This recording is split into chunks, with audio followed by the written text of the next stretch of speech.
Good afternoon. My name is James Carrigan. I'm a captain with the Mooresville Fire Department and a Navy veteran. I've been asked to speak today on my story from the Navy into the civilian life. For me, it all started, I was born in Marathon, Florida, where I graduated in 1984. And the following year, I entered the military. I was raised primarily by my stepfather, who had just retired from the Marine Corps after doing 31 years, and he was a master gunnery sergeant. At our house, we flew the flag proudly. We lowered it when necessary and disposed of it properly. Never would we think of dragging it, flying it upside down, or burning it in the streets as a protest. The flag represented the freedom that he and others had fought and died for, and it would not be disrespected. He never raised his hand or his voice at me, even though I feel that I've given him plenty of opportunities. He was just the kind of guy that when he walked into a room, you knew that a Marine was there.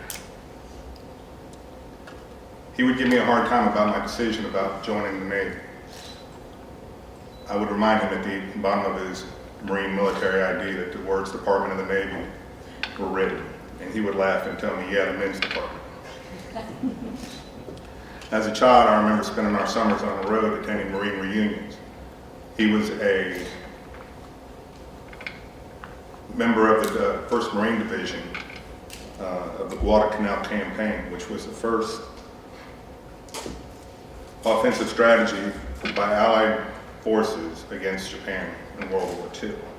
These were grand ballroom-like type reunions, and I remember listening to these people talk and being intrigued by their stories. These were great men that provided a great service for our country, and I admired them. They trusted each other with their lives much as we do in the fire service. I think that's when I had my first desire to join the military and serve my country. I've had many military influences. My biological father was in the Army during World War II. My brother was in the Vietnam War. Several brother-in-laws and nephews, and even my son, joined the Army as a Ranger. I'm very proud of the time that I spent in the service and of all that it served. I feel that all high school grads should do 1 or 2 years serving their country when they graduate. It might do something for our community. As most 18-year-olds are, I had a know-it-all attitude. You couldn't tell me anything. I was just looking for a way to get out of the small-town atmosphere, not knowing later in life that that small-town atmosphere was actually paradise. I was too young to know it. I enlisted in the Navy and went off to Great Lakes for boot camp. Times were different then than they are now. No joke, boot camp was tough and very disciplined. After falling up the stairs several times, I'd lost that know-it-all attitude and had a newfound respect for authority. After boot camp, I went to Fort Bliss Army Base to learn how to fire Stinger missiles. It was me, 5 other sailors, 200 Marines, and 5,000 Army guys. Now the Marines and the Army dressed in camo fatigues, and they blended. Us 6 had our cute white Dixie cups, our powder blue shirts, and our dungarees, and we stuck out like sore thumbs.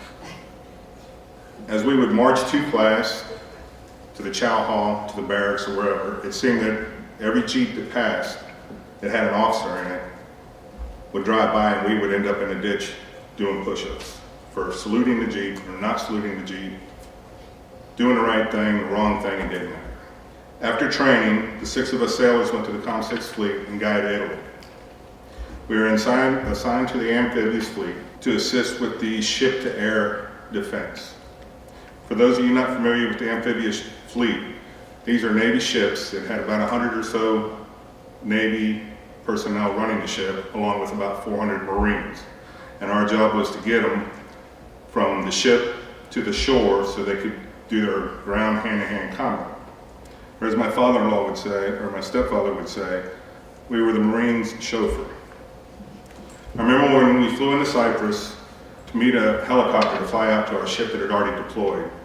I remembered 18 years old getting off of that plane and walking directly to a helicopter, and the path that we went on was filled with foreign soldiers that had machine guns.